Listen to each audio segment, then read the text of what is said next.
A Câmara aprovou o projeto de lei que redefine como serão aplicadas as verbas arrecadadas com multas por infrações ambientais. O texto estabelece que metade dos recursos será investida no Fundo Nacional do Meio Ambiente e a outra metade dividida entre projetos em unidades de conservação, como parques nacionais, e ações de educação ambiental. Quem vai explicar melhor essa mudança é o relator do projeto na Comissão de Constituição e Justiça, deputado Moreira Mendes, do PSD de Rondônia.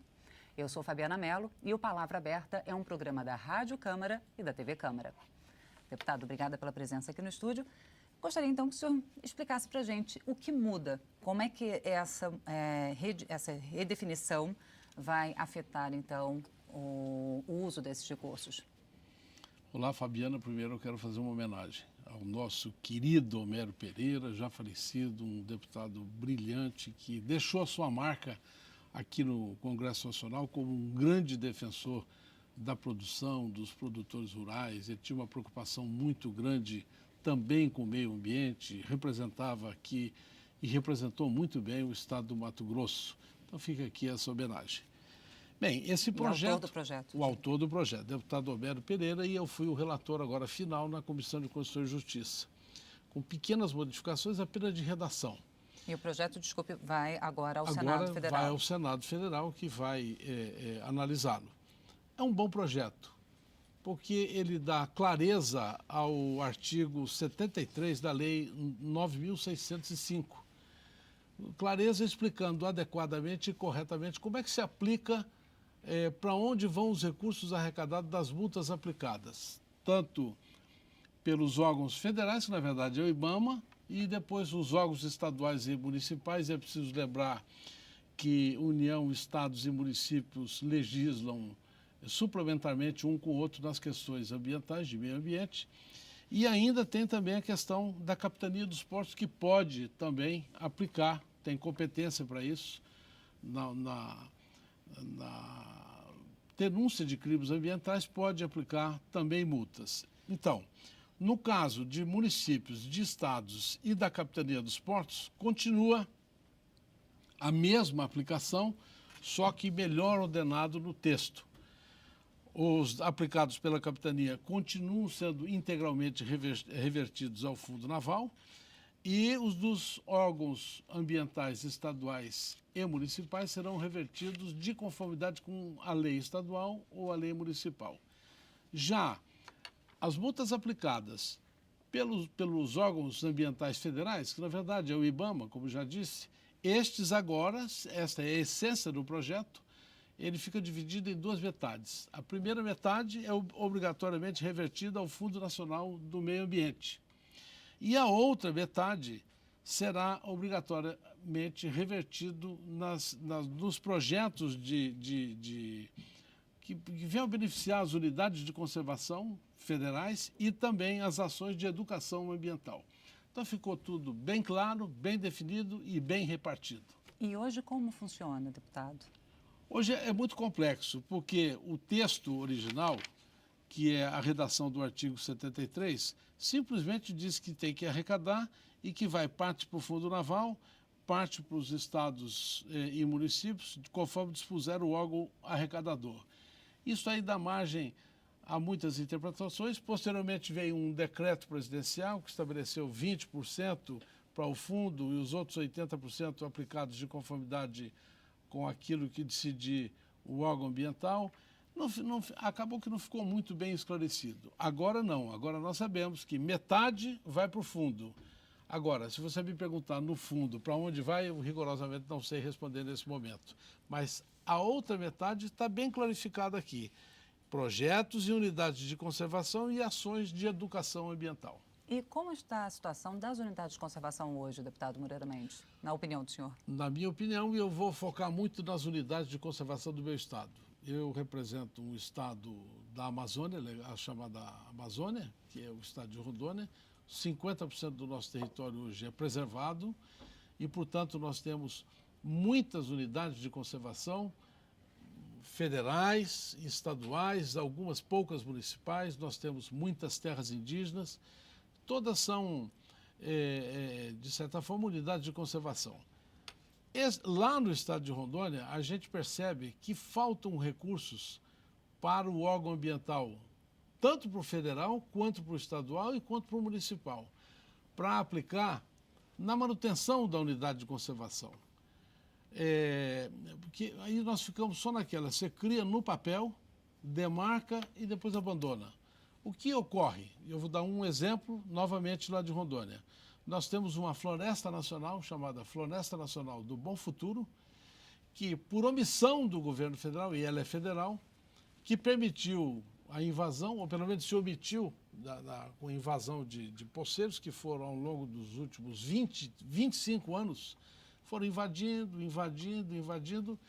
e foi obrigado, todos fomos obrigados, eu digo todos porque entrou na discussão o governo do estado, deputados e senadores de Rondônia, o próprio governo federal, fomos obrigados a encontrar uma saída jurídica para poder acomodar essas milhares de famílias que invadiram. Tem uma cidade construída dentro da unidade do caminho. Então aí se desafetou uma parte da unidade de conservação.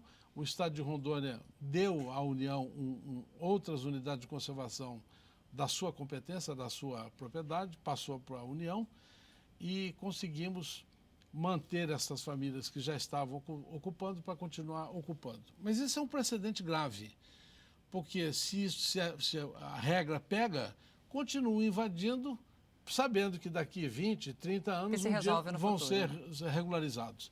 Então está aí uma boa aplicação desse recurso. Fiscalização mais atuante, não permitir educação, placas, orientar as pessoas, só não pode entrar aqui porque isso aqui é uma unidade de conservação.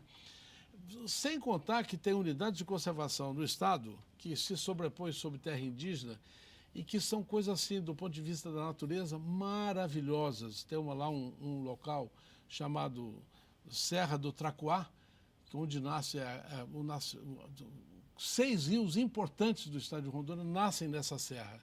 É uma coisa extraordinária do ponto de vista da exploração turística, do turismo ecológico e tal. Mas não tem, as coisas não andam, não tem recursos para desenvolver, inclusive. Para você poder desenvolver e estimular essa atividade até através da iniciativa privada. Agora, deputado Moreira Mendes, o projeto, ele redefine a distribuição dos recursos. Agora, como fazer com que o governo consiga, efetivamente, arrecadar as multas que são lavradas? Bom, esse é um problema, vou até aproveitar para comentar aqui um pouquinho. Esse artigo que nós estamos nos referindo aqui, da Lei 9.605, na verdade é a Lei de Crimes Ambientais. Estabelece multas que são impagáveis, faz de conta. Então aplica uma multa num pequeno proprietário que derrubou uma árvore, que ele mal consegue produzir para alimentar ele e a família dele, e eu posso dar aqui centenas de exemplos do que acontece lá no meu estado. Multas de R$1 milhão, R$2 milhões, R$3 milhões, absolutamente impagável. Nem os 10% que a lei anterior permitia, porque agora já mudou com o novo Código Florestal, já mudou essa regra, ele simplesmente não consegue pagar, é impagável.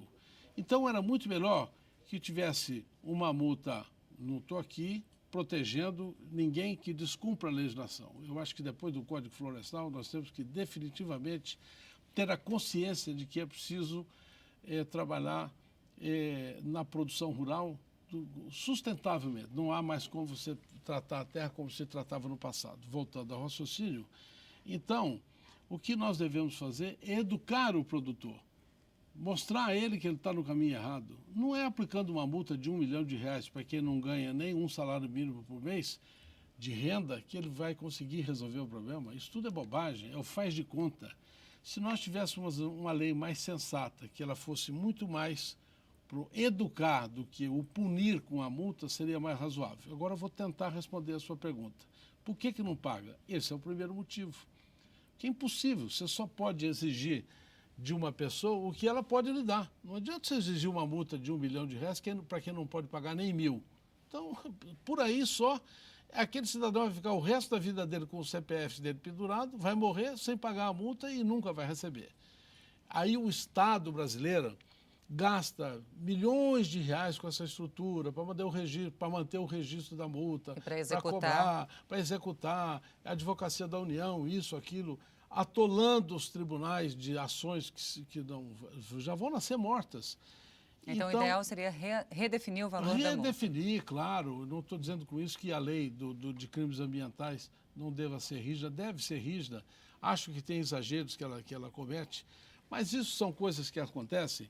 Eu sempre digo isso, que as próximas gerações de deputados e senadores é que vão assimilando mais a realidade e um dia vão mudar, porque não tem como permanecer dessa forma. Por isso é que não se arrecada. Obrigada, deputado. Conversei com o deputado Moreira Mendes, do PST de Rondônia, sobre o projeto de lei que redefine a distribuição dos recursos arrecadados com as multas por infrações ambientais. Obrigada também a você que nos acompanhou até agora. Se você quiser conferir novamente essa entrevista ou as demais do Palavra Aberta, lembre-se, na internet o endereço é noticias.câmara.leg.br. Eu sou Fabiana Mello e espero você em uma outra oportunidade. Até mais.